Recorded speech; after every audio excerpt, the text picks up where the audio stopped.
Hello students, welcome back to my channel. Today we will do theorem 1.3 with proof. What is this theorem? तो चलिए देखते हैं ये theorem क्या है।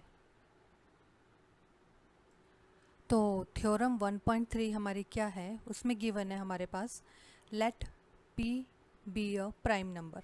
p है जो कि एक prime number है if p divides a square. If p divides A square, p जो कि एक प्राइम नंबर है, अगर उसे हम a स्केयर से डिवाइड करते हैं देन p डिवाइड्स a, तो p a से भी डिवाइड होता है, a स्केयर से भी डिवाइड होगा और a से भी, where a is a positive integer, जहाँ पे a जो है एक पॉजिटिव इंटीजर है। क्लियर? तो इसे हमें क्या करना है, प्रूव करना है। इसे हम कैसे बता सकते हैं, एक्सप्लेन करते हैं। चलिए सबसे पहले जो ए की बात कही हुई है, हम ए लेते हैं, ठीक है, ए लेते हैं और उसके फैक्टर्स करते हैं, ठीक है। तो सबसे पहले हम करते हैं लेट मेक फैक्टर्स ऑफ ए,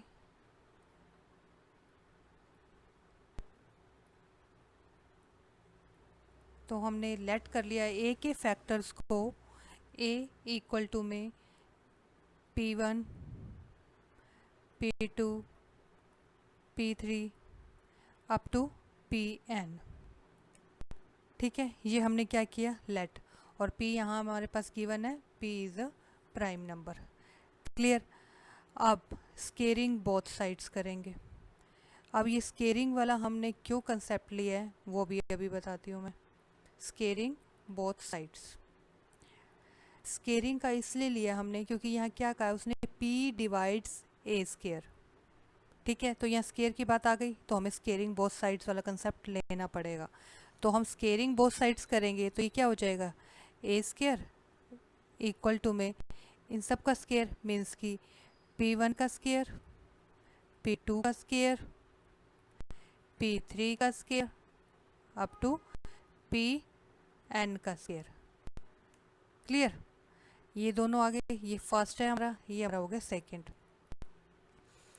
अब उसने क्या कहा है, अगर p ए स्केयर को डिवाइड कर रहा है, p ए स्केयर को कर रहा है तो p a को भी डिवाइड करेगा। क्लियर? उसने ये कहा है। तो ये कैसे, एक हम काम करते हैं, a की वैल्यूज़ पुट करके देख लेते हैं, हमें ये और क्लियर हो जाएगा। ठीक है, जैसे मान लेते हैं कि इसने कहा है p ए स्केयर को डिवाइड कर रहा है, तो हम ए स्केयर ले लेते हैं। मान लीजिए 25 है हमारे पास ए स्केयर और p हमारा 5 है, या ऐसे कर लें, ए स्केयर है, ए स्केयर के इसके फैक्टर्स बनेंगे 5 इंटू 5, 25 के बनेंगे ये फैक्टर्स। अब यहाँ देखो इसने क्या कहा है, जो ए स्केयर है उसको p डिवाइड कर रहा है, मीन्स कि 25 को 5 डिवाइड करेगा, बिल्कुल करेगा। उसके बाद उसने कहा है तो p को a डिवाइड करेगा, मीन्स कि इसी ये p जो है, p क्या है हमारा 5, और a क्या बनेगा, जब हम इसके फैक्टर्स करेंगे तो 5 बनेगा। अभी ये इसका स्केयर है तो ये किसका स्केयर है, 25, 5 का स्केयर है। तो ये जब हम इसको 5 से करेंगे, ये हमारा क्या है a और ये हमारा क्या है p, ठीक है। तो ये a का स्केयर है, मीन्स कि a ये हमारा, इसका स्केयर हमने किया तो 25 हुआ, और ये हमारा क्या है p।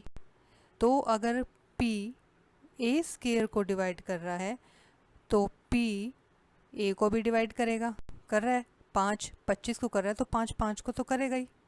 क्लियर? ये स्टेटमेंट हमारी अप्रूव हो रही है। तो इस थ्योरम में यही बताया गया है कि p अगर a स्केयर को डिवाइड कर रहा है तो p a को भी डिवाइड करेगा, ठीक है। तो चलिए इसका एक प्रूफ देखते हैं, उससे हमें और क्लियर हो जाएगा। तो प्रूफ है हमारा √2 इज़ इरेशनल, ठीक है। इन क्वेश्चंस को करने के लिए हमें कॉन्ट्राडिक्शन का यूज़ करना है। कॉन्ट्राडिक्शन का मतलब ये है, जो क्वेश्चन में हमें प्रूव करना होता है उसका उल्टा हमें सपोज करना है। क्लियर? तो हम लिखेंगे suppose √2 is rational. Let's start. Suppose √2 is rational. Rational numbers में हमने क्या पढ़ा था, जो रेशनल नंबर्स होते हैं क्या होते हैं, वो p अपॉन क्यू की फॉर्म में होते हैं, where Q not equal to 0। तो यहाँ हम क्या लिख देंगे, √2 p अपॉन क्यू भी ले सकते हैं, a अपॉन b भी, कुछ भी आप वेरिएबल्स ले सकते हैं। ठीक है, मैंने ले लिया √2 इक्वल टू में a अपॉन b। ठीक है, और ये दोनों नॉट इक्वल टू 0 है, where a b not equal to 0। Clear. यहाँ पे हम एक चीज़ और एज्यूम कर लेंगे, क्या a and b are co primes. को प्राइम्स क्या होते हैं, को प्राइम्स नंबर वो नंबर्स होते हैं जो कि डिवाइड होते हैं, दोनों नंबर्स जो हमारे मान लो a और b दो नंबर्स हैं, ये सिर्फ 1 से डिवाइड होंगे, इनके और कोई कॉमन फैक्टर्स ना हो 1 के अलावा।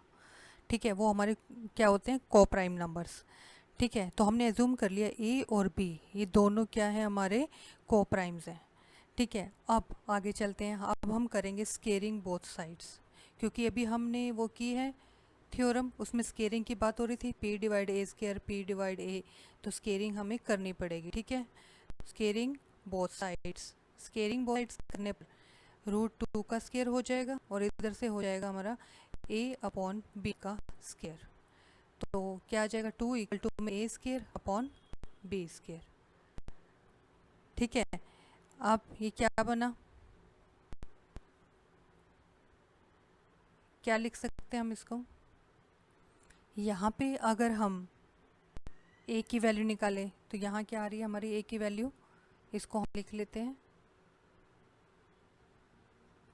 a की वैल्यू हमारे यहाँ पे क्या आ जाएगी, b√2 इक्वल टू में a। क्लियर। तो यहाँ पे अब बताओ, यहाँ पे क्या वैल्यू आ जाएगी,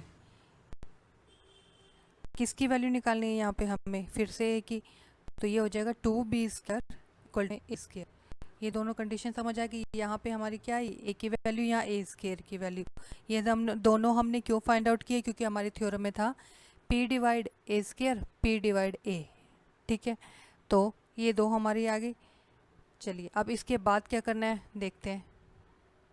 अब देखो a इक्वल टू में b√2 एक वैल्यू आई, a स्क्वायर इक्वल टू में 2b स्क्वायर दूसरी वैल्यू आ गई। इन दोनों में क्या हो रहा है, ये सेकंड जो है ये 2 से डिवाइड हो रहा है, a स्क्वायर हमारा 2 से डिवाइड हो रहा है। ठीक है, तो इसको हम लिख सकते हैं देयरफॉर 2 डिवाइड्स, 2 डिवाइड कर रहा है a को। ठीक है, so according to theorem, according to theorem 1.3, ठीक है, अगर 2a स्क्वायर को, सॉरी यहाँ पे स्क्वायर था ना, a स्क्वायर को डिवाइड कर रहा है, तो अकॉर्डिंग टू थ्योरम 1.3 a को भी डिवाइड करेगा, 2 डिवाइड्स a। ठीक है, अगर 2 a स्क्वायर को डिवाइड कर रहा है तो अकॉर्डिंग टू थ्योरम जो 2 है वो a को भी डिवाइड करेगा। ठीक है, सो सपोज कर लेंगे, या यहाँ पे लिख लेते हैं हम, we so we can say a equal to में 2c, a को हमने 2c मान लिया, हम कह सकते हैं, क्यों, क्योंकि c क्या है, यहाँ पे एक चीज़ और लिख लेते हैं, where c is a integer, c is a integer.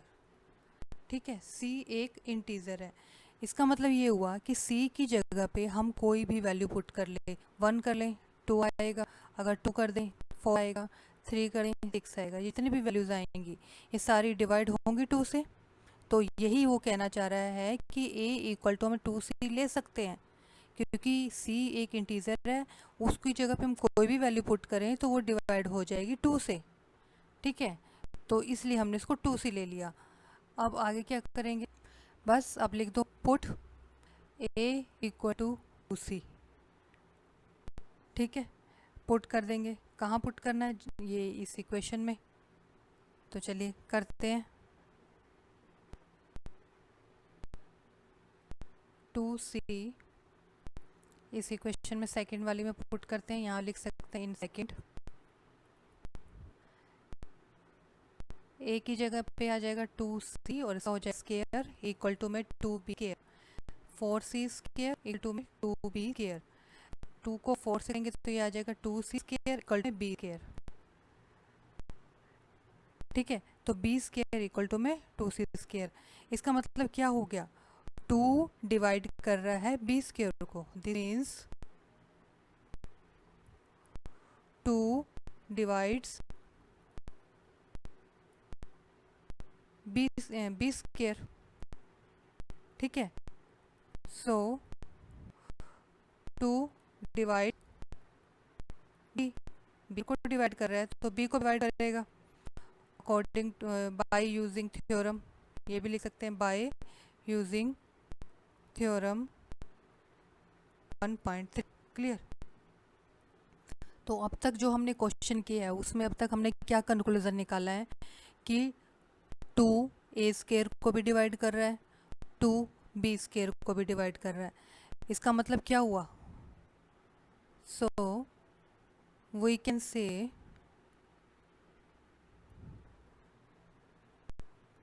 a and b have common factor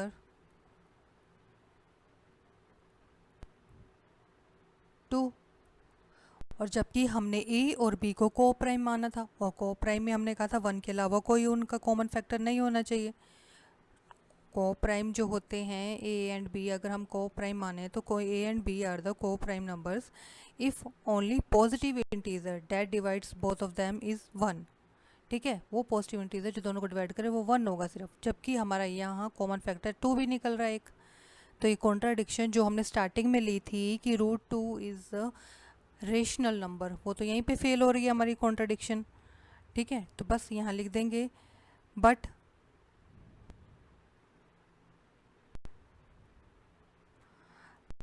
our contradiction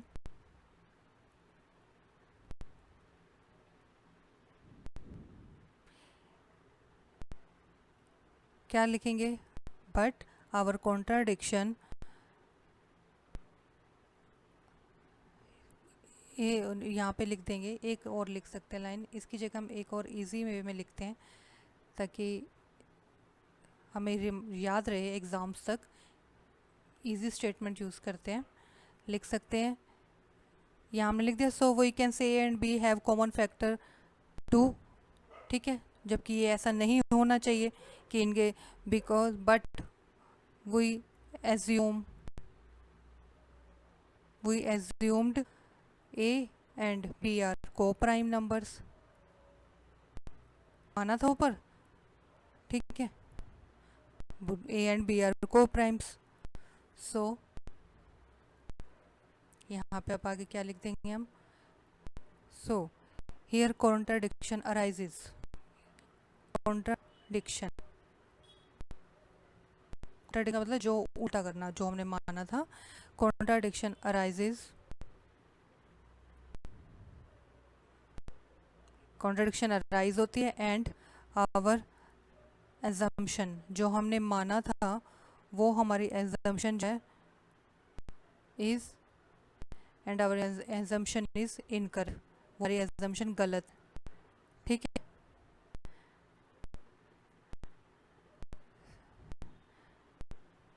so we conclude, हमारा ये निकलता है √2 इज इरेशनल। क्लियर, थोड़ा सा टिपिकल है क्योंकि बस आपको एक याद रखना है कि कौन कौन से स्टेप्स हैं, 1 बाय 1 फॉलो करें, कोई मुश्किल नहीं है। इनको और भी एग्जांपल्स आएंगे और करेंगे एग्जांपल्स तो ये सारे जो भी आपके स्टेप्स हैं क्लियर होते जाएंगे। अभी एक ही एग्जांपल हमने किया है तो थोड़ा आपको डाउट लग रहा होगा, और एग्जांपल्स करेंगे तो क्लियर हो जाएगा। ठीक है, तो फिर भी कोई डाउट हो तो कमेंट में पूछ सकते हैं। थैंक यू, और मिलेंगे नेक्स्ट वीडियो में जिसमें और एग्जांपल्स होंगे इस थ्योरम पे बेस्ड। और वीडियो अच्छी लगी हो तो like share and subscribe it. Okay, thank you.